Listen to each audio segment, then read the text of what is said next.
السلام عليكم ورحمة الله وبركاته. يا صباح الورد، يا صباح التفاؤل، يا صباح كل حاجة حلوة، يا صباح النشاط. ازيكم يا حبايبي؟ عاملين ايه؟ يا رب تكونوا بخير. اللهم صل وسلم وبارك على سيدنا محمد.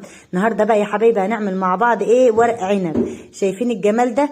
هنوريكم بقى ايه طريقة ان احنا ازاي بنعمل الورق العنب. بنرصه كده يا حبايب قلبي زي الشجرة كده، وبعد كده ايه نسلقه ونحشيه مع بعض يا حبايب قلبي. طريقه سهله وبسيطه هتحببك ان انت ايه تعملي ورق عنب كل يوم.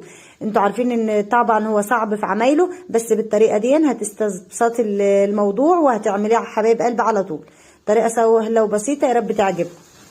ايه رايكم بقى؟ شايفين رصيناه بالشكل دون اهو. تقطع العنقود كده، تحطي واحده بالعنقود بتاعها، وبعد كده ترصي حواليها ايه الورق التاني. تمام.